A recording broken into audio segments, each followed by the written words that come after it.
Hola, aquí el siguiente capítulo. A esta historia le quedan aproximadamente 4 capítulos. Solamente lo subí para tener algo, así que sin nada más que decir adiós. Pasaron 2 semanas desde la boda que nunca fue.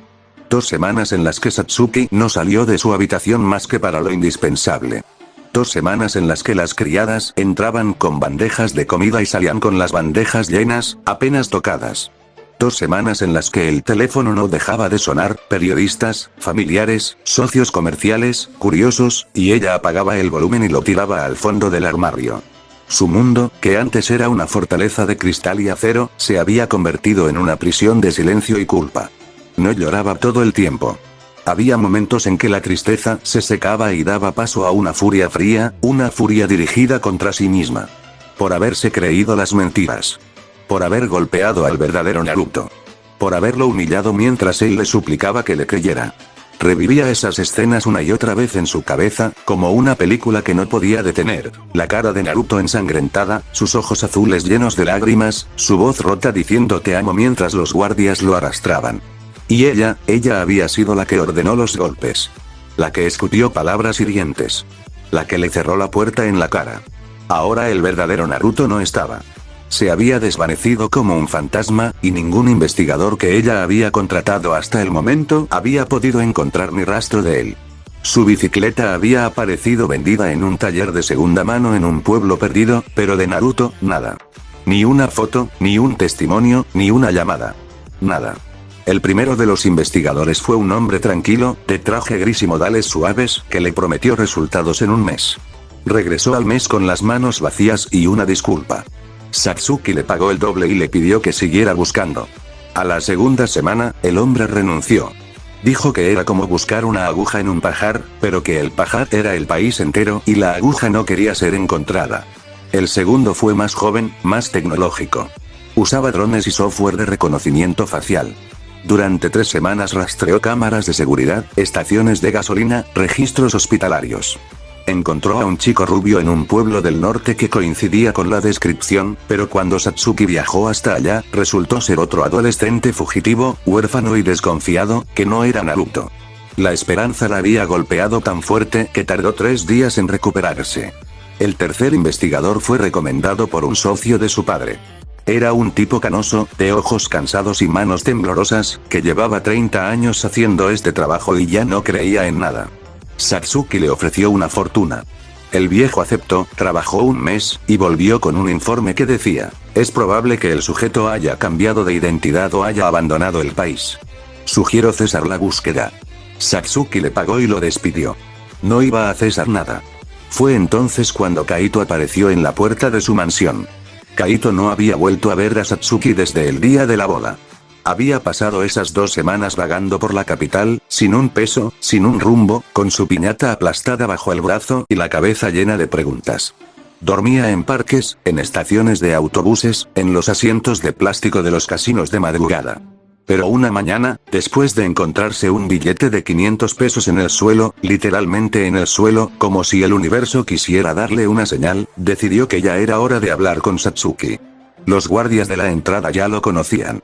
Esta vez lo dejaron pasar sin pedir invitación. Kaito caminó por los pasillos de mármol hasta la habitación de Satsuki y tocó la puerta con los nudillos. Nadie respondió. Tocó otra vez. Esta vez, una voz ronca, ajena, dijo adelante. Satsuki estaba sentada en el borde de la cama, con el pelo suelto y desordenado, vestida con una bata de seda arrugada, los ojos hinchados y las mejillas hundidas. Parecía 10 años mayor. Cuando vio a Kaito, intentó sonreír, pero la sonrisa se le rompió antes de nacer. Kaito, dijo. Gracias por venir. No me invitaste, dijo Kaito, sentándose en una silla frente a ella. Vine porque soy bien metiche. ¿Ya comiste hoy? Satsuki negó con la cabeza. Kaito suspiró, se levantó, fue a la cocina, que estaba en la misma planta, porque la habitación de Satsuki era del tamaño de una casa normal, y regresó con un plato de frutas y un vaso de agua. Toma, dijo. No me gusta ver a la gente bonita ponerse fea. Satsuki cogió una uva. La masticó sin ganas. Kaito se sentó de nuevo y la miró con esos ojos oscuros que habían visto tanta mierda que ya casi no les quedaba espacio para más. Oye, le dijo, con una voz más suave de lo que era habitual en él. No voy a venir a echarte nada en cara. Lo que pasó, pasó. Tú fuiste engañada igual que yo. La diferencia es que yo no estaba enamorada del mentiroso. Satsuki levantó la vista. Su labio inferior tembló. ¿Y Naruto? ¿Tú crees que algún día podrá perdonarme? Kaito se rascó la barbilla, llevaba días sin afeitarse y ya tenía una sombra de barba negra que lo hacía parecer menos pendejo. Naruto, si hay algo que sé de él, es que es el güey más noble que he conocido. Si alguien puede perdonar, es él. Pero primero hay que encontrarlo. Y para encontrarlo, necesitas ayuda de verdad. No más detectives viejitos que se rinden a las 3 semanas. Satsuki dejó el plato a un lado. ¿Qué sugieres? Kaito se inclinó hacia adelante, apoyando los codos en las rodillas. Conozco a un tipo. No es detective. Es otra cosa. Pero es bueno. Muy bueno. Y no tiene escrúpulos. Eso es lo que necesitas, Satsuki. Alguien sin escrúpulos. Porque Naruto no quiere ser encontrado. Si pudiera, se escondería debajo de una piedra y la piedra la enterraría. Así que tienes que estar dispuesta a hacer cosas que no te gustan. Satsuki lo miró fijamente. ¿Qué cosas? No lo sé. Pero el tipo que te digo, se llama Elías. No tiene apellido, o por lo menos no lo usa. Trabaja para gente que no sale en las noticias. Es caro. Muy caro. Pero tú tienes dinero, ¿no? Satsuki asintió. Tengo dinero. Entonces mándame a buscarlo. Yo sé dónde se pone. Satsuki dudó un segundo. Luego asintió otra vez. Hazlo. Elías resultó ser un hombre de mediana edad, bajo, delgado, de rostro inexpresivo y ojos de tiburón. Vestía siempre de negro, incluso en verano, y llevaba una cicatriz que le recorría la mejilla izquierda desde el pómulo hasta la mandíbula. Nadie sabía cómo se había hecho esa cicatriz, y nadie se atrevía a preguntar. Kaito lo encontró en un bar de mala muerte en el centro, rodeado de tipos que parecían salidos de una película de narcos. Le llevó una foto de Naruto, la misma del chocolate, y la dirección de Satsuki. Elías solo dijo mañana voy. A la mañana siguiente, Elías estaba en la sala de juntas de Satsuki, sin haberse sentado, sin haber aceptado café, sin haber dicho una palabra que no fuera necesaria. Satsuki le explicó la situación. El chico perdido, la familia mentirosa, la boda falsa, la urgencia de encontrarlo. Elías escuchó sin parpadear. Cuando ella terminó, él habló por primera vez. Quiero carta blanca. Y quiero el dinero por adelantado. El doble de lo que le pagó al último.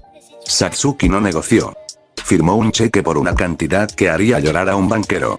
Elías guardó el cheque en el bolsillo interior de su chaqueta y se giró para irse. Antes de salir, dijo, la familia del mentiroso. ¿Dónde viven? En una casa que les presté. Ya no les presto nada. Están solos. Me sirve. Elías trabajaba rápido. No usaba drones ni software de reconocimiento facial. Usaba métodos más antiguos, más efectivos, más sucios. Su primera parada fue la casa de los padres de Naruto, los Uzumaki, que habían sido desalojados de la mansión de Satsuki y ahora vivían en un departamento de mala muerte en las afueras de la capital. El padre había perdido su trabajo cuando se corrió la voz del engaño. Nadie quería hacer negocios con un mentiroso. La madre, que antes se paseaba con collares de diamantes, ahora vendía cosméticos por catálogo para poder comer. Menma, el falso Naruto, apenas había sobrevivido a la reacción alérgica. Había pasado 3 días en el hospital y ahora estaba encerrado en su habitación, sin querer salir, sin querer hablar, sin querer vivir. Elías llegó un martes por la noche, cuando la lluvia caía fina y fría. Tocó la puerta. La señora Uzumaki abrió, y su cara se transformó de cansancio a miedo en menos de un segundo. No dijo nada. No tuvo tiempo. Elías entró como si la casa fuera suya, empujándola suavemente hacia un lado, y cerró la puerta con seguro. Necesito información sobre su hijo, dijo, sin sentarse. No Naruto. El verdadero. ¿Dónde está? No lo sabemos, dijo el señor Uzumaki, levantándose del sofá con las manos temblorosas. Se fue hace meses. No supimos más de él. Elías asintió lentamente, como si esa respuesta fuera exactamente la que esperaba. Luego, sin previo aviso, agarró al señor Uzumaki por el cuello de la camisa y lo estrelló contra la pared. La cabeza del viejo rebotó contra el yeso con un sonido sordo. Lo sé, dijo Elías, en un tono conversacional. No me interesa lo que no saben. Me interesa lo que sí saben y no quieren decir. ¿Dónde está su hijo? La señora Uzumaki gritó. Menma, desde su habitación, también gritó. Elías no les prestó atención. Repitió la pregunta. El señor Uzumaki, con los ojos llorosos, dijo que no sabía, que su esposa no sabía, que nadie sabía. Elías lo soltó y dio un paso atrás. Su expresión no había cambiado. Era la misma cara de tiburón que había tenido al entrar. Está bien. Comenzamos con esto. Mañana vuelvo. Y cada vez que vuelva sin respuestas, alguien va a salir lastimado. No voy a matarlos. Eso sería demasiado fácil. Pero puedo hacer que desearan estarlo. Se fue. El silencio que dejó fue peor que cualquier grito. La señora Uzumaki rompió a llorar. El señor Uzumaki se deslizó por la pared hasta quedar sentado en el suelo. Menma, en su habitación, se tapó los oídos con la almohada y cerró los ojos. Al día siguiente, Elías volvió. No trajo nada nuevo. No porque los Uzumaki no quisieran hablar, sino porque realmente no sabían dónde estaba Naruto. Pero Elías no creía en la ignorancia. Para él, todos sabían algo. Solo había que saber cómo preguntar. Esa vez fue más lejos. No usó la violencia física, no era un bruto, se consideraba un profesional, pero usó la violencia psicológica con una precisión quirúrgica. Les describió, con lujo de detalle, lo que les pasaría si no colaboraban. No habló de muerte. Habló de ruina. De vergüenza pública. De perder lo poco que les quedaba. Habló de Menma, y de cómo una sola llamada a la prensa podía convertir su vida en un infierno mediático del que nunca saldría. Los Uzumaki no aguantaron ni una hora. El señor Uzumaki confesó que Naruto se había ido en una bicicleta vieja, con una mochila y un celular. Que no sabía hacia dónde. Que quizás había ido al norte, porque una vez habló de querer ver montañas. Era poco. Era casi nada. Pero Elías anotó todo en una libreta negra, agradeció con un movimiento de cabeza, y se fue. Los Uzumaki no volvieron a ser los mismos después de esas visitas. Elías no tuvo que volver porque ya había sacado la información que necesitaba. Pero la cicatriz quedó. El padre empezó a beber. La madre se volvió más callada, más gris, como una planta que deja de recibir sol. Menma, que ya era poco antes de todo esto, se convirtió en una sombra de sí mismo. Su alergia al chocolate era lo menos grave que le había pasado. Elías, mientras tanto, siguió la pista de la bicicleta. La bicicleta apareció vendida en un taller de segunda mano en San Ignacio. El dueño del taller recordaba a un chico rubio, flaco, con cara de tristeza. Dijo que el chico se fue en una moto que ganó en una rifa. Una moto deportiva, negra con rojo. Elías anotó. La moto apareció en un taller mecánico en un pueblo más al norte. El dueño, Don Pepe, recordaba a un chico de cabello rubio corto, más limpio que la primera vez, que trabajaba bien y no bebía tanto. Dijo que el chico se había ido con una niña de pelo azul. Elías levantó una ceja. Era la primera vez que alguien mencionaba a una niña. ¿Una niña?, preguntó. ¿De qué edad? 12, 13. Con el pelo azul. Como de color fantasía. Se quedaron unos días. Luego se fueron hacia el lago. ¿Cuál lago? Hay muchos lagos, señor. Dijo que querían un pueblo con lago. No sé cuál. Elías anotó. Dejó dinero sobre la mesa, no para pagar información, sino para que Don Pepe recordara que no había dicho nada. Don Pepe tomó el dinero y lo guardó en el bolsillo. Era un hombre práctico. La búsqueda de Elías se volvió más intensa.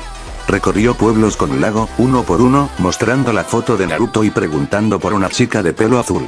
La mayoría decía que no. Algunos recordaban a una pareja joven en una moto deportiva. Un señor en un pueblo llamado Valle Hermoso dijo que los había visto en un festival. Una mujer en otro pueblo dijo que ella les había dado pan. La pista se iba haciendo más clara, pero no más corta. Naruto y la chica se movían rápido, siempre hacia adelante, siempre hacia el norte. Mientras Elías torturaba psicológicamente a los Uzumaki y rastreaba pueblos con la paciencia de un depredador, Satsuki pasaba las noches en vela, mirando el techo, repitiendo el nombre de Naruto como si fuera un mantra. A veces llamaba a Kaito. No para pedirle información, sino para oír su voz. Para recordar que no estaba sola en esa obsesión. Kaito, ¿tú crees que él va a querer verme? Después de todo lo que le hice. Kaito, desde el teléfono público de una gasolinera, con su camisa hawaiana manchada de pegamento y la piñata ya medio desinflada, suspiraba. Mira, Satsuki, yo no soy psicólogo. Pero te digo algo, Naruto no es rencoroso. Es triste, es desconfiado, es un pinche herido, pero no es rencoroso. Si le explicas lo que pasó, si le pides perdón de verdad, Chansei te escucha. Pero no puedes forzarlo.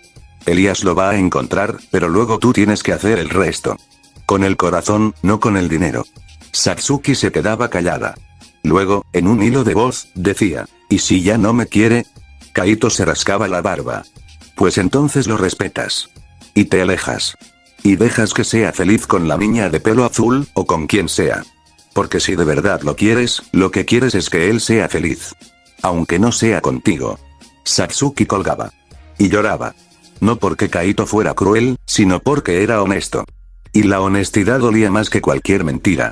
Una noche, después de una semana de búsqueda infructuosa, Satsuki tuvo una idea. Llamó a Kaito de nuevo. Oye, dijo, con una voz que sonaba distinta. Más calmada. Como si hubiera tomado una decisión. ¿Qué? Quiero que vayamos juntos a buscarlo. No Elías. Nosotros. Tú y yo. Kaito se quedó callado un momento. Luego soltó una risa. ¿En qué?